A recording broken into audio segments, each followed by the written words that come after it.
Com peso na consciência, desgraçado que eu tomei um sorvete ontem. Agora eu também estou reavaliando tudo que eu comi esses dias aqui. Eu fiz esse negócio todo. Mas sabe que tem um negócio interessante isso daqui? Que o nosso corpo, 90% do nosso corpo é bactéria. É bactéria, 90% da nossa células são bactérias. O que? 90%? 90%. Nossa, é muita coisa. É, muita coisa, né? 90%. 75% da gente é água. Então, qual é a definição de ser humano? Nós somos uma caixa d'água contaminada que anda. Nossa! Né? Somos essa caixa d'água contaminada.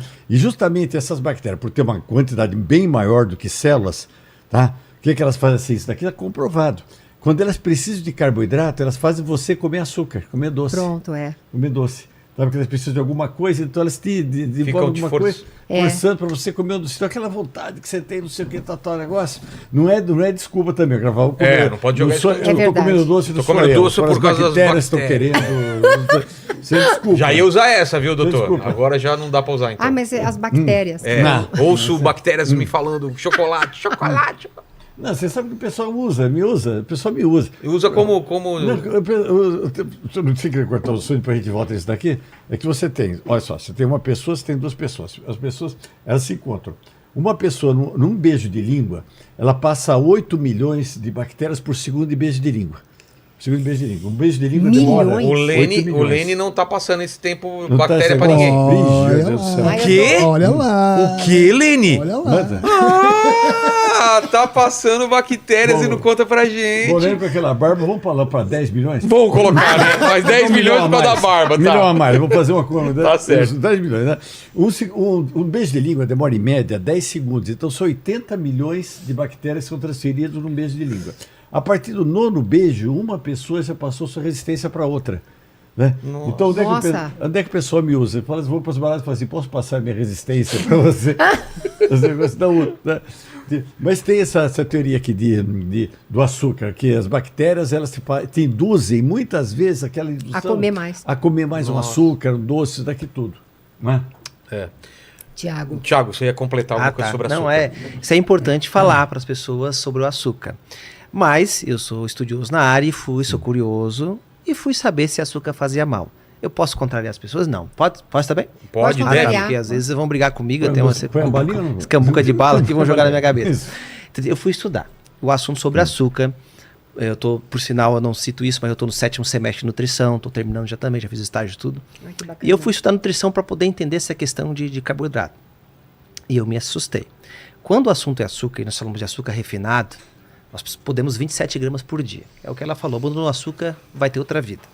Mas quando nós falamos de carboidrato, a gente está falando da essência da vida.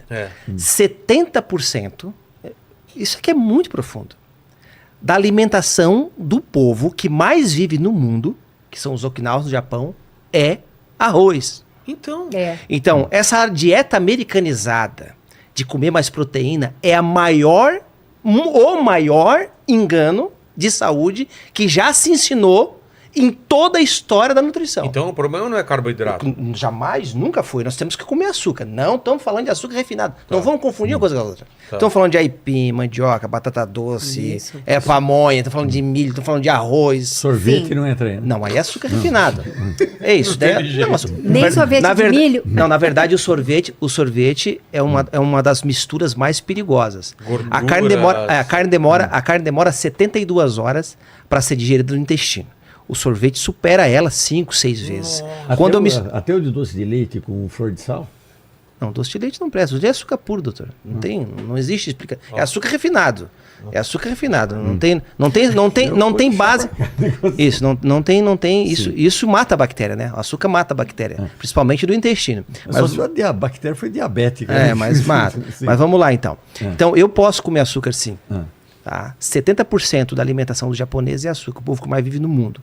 O segundo povo que mais vive no mundo é o pessoal da Sardenha. Lá eles comem pizza direto. Então esse negócio de que eu tenho que comer proteína, porque eu sou canibal, sei lá o quê, entende? Isso não tem base para isso. A proteína em excesso, anota o cálculo que você está em casa. 55% da alimentação tem que ser carboidrato, 25% proteína e 20% gordura. Então não tenha medo do açúcar. Tu tem que ter medo do açúcar refinado. Que aí a gente está entrando num problema muito grave. O açúcar é uma das drogas mais viciantes do mundo. E eu chamo a atenção sempre para isso. Então o que ela falou farinha branca? É diferente. Farinha branca é diferente. Farinha branca é um produto refinado, ela não presta para a saúde, mas ela é passável. É engraçado que é o contrário, que tu fala refinado, parece que é uma coisa Parece que é chique, né? Parece, Refinado, elegante. É elegante, eu tô vendo que é tudo o contrário. É que a farinha tem alguns problemas, a farinha Sim. de hoje. Porque, por exemplo, Jesus abençoou o pão, né? Esse pão nosso de cada dia. Até abençoado o pão era. Que não é o tipo de pão que a gente come hoje. Não é o tipo de pão que a gente come hoje. Mas muita gente está com problema, até é celíaco, ela acha que é celíaco, até faz exames para isso. E o intestino não suporta mais nenhum pedacinho de pão. Mas ela tá cheia de droga na farinha. Às vezes não é nem o problema com a farinha, é as drogas da farinha. Então, quando eu ingiro um pão integral, que ele não foi enriquecido, é um pão de farinha normal, ele já é muito liguento, o intestino não dá conta muito disso. Mas eu ingiro em pequena quantidade e dou pulos de alimentação, um dia como pão, outro dia não como pão, eu consigo, sim, ter uma tolerância até de 2 fatias por dia de pão. Sim. Eu consigo fazer isso. Lógico que se eu torro o pão... Integral é melhor. Eu fiz uma pesquisa para saber, em relação a engordar, eu fui estudar qual pão que mais engordava, tá? Eu me assustei. O pão caseiro. O pão caseiro da minha mãe. A minha mãe faz aquele pão. Ele chega a 200 calorias em 50 gramas. Cada fatia? Cada fatia, né? Nossa. Entendeu? Então, assim, o açúcar, né? No caso dela, que ela retirou o açúcar refinado, é a melhor escolha que uma pessoa pode fazer. Dificilmente vai conseguir 100%. Porque eu também retirei a partir de hoje. Então assim, a gente vai ter saúde, né? Quando a gente entra nesse sentido de comer mais natural. É fácil, né? Não é fácil, mas é substituível. A gente dá para fazer. A gente está matando tudo que nosso... a gente está matando todo o nosso organismo. Todo o nosso organismo. O doutor me permite, não sou especialista em bactéria, mas estudo bastante essa área. Nós temos aí 100 trilhões de bactérias, né? No intestino, mais do que de células no corpo. Então as bactérias, a gente tem matado elas muito e elas são importantíssimas. A gente não está comendo mais o que deveria. O que alimenta a bactéria, né? No intestino? É fibra.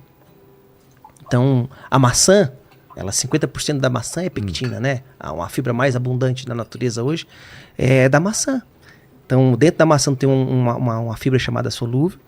Essa fibra, quando ela entra no intestino, ela vai formar um gel. A da casca vai se tornar uma vassoura dentro do intestino, mas essa solúvel, ela se torna alimento da bactéria. Das bactérias que tem no intestino, principalmente as bactérias que são bactérias, as bifobactérias, que são bactérias até danado. É difícil falar de bactéria perto dele, tá? Porque ele é ninja, né? Mas entende? Então, dentro do intestino, nós precisamos ingerir as fibras. Então, eu ingeri a fibra, comi a fibra. A bactéria vai lá comer essa fibra. Quando ela come essa fibra, ela comeu essa fibra. O cocô da bactéria, o pum da bactéria, vai gerar 3 tipos de ácidos altamente anticancerígenos, cara. Quando a bactéria começa a ingerir essa fibra e esses gases que ela solta, vai gerar vai distender o intestino. O cocô está ali preso, a pessoa não tem o intestino funcionando, ela ingere a fibra e vai aumentar o intestino e o bolo fecal passa. A pessoa vai ao banheiro muito mais fácil. Por isso a importância de nós não comermos tanto açúcar. O açúcar realmente, ele no intestino, ele não é saudável. E aí, para eu poder ter uma bactéria boa no intestino, tem vários probióticos, né? Que aí o iogurte natural, o kefir, o vinagre de maçã é um probiótico também. Probiótico é o bichinho em si, né? Então, é a bactéria, fungo, enfim, é o bichinho em si. E o pré-biótico ou prebiótico é o alimento para aquela bactéria. Então, por isso que a gente não está comendo. Então, quando eu como fruta, quando eu como uma salada, eu estou ingerindo os alimentos das bactérias. E por incrível que pareça, os povos que mais vivem no mundo comem bactéria. Sempre estão usando probiótico. Quer viver muito? Tem que ingerir iogurte natural. Não é porque ele está aqui, não, bactéria, pela vida humana. Tá vendo? Não, é porque até eu dei uma aula semana passada sobre esse assunto, né? Então, eu tô bem. Então, a gente tem que comer bactéria. E não pode matar elas, né? Assim, as bactérias que são boas para o organismo, né?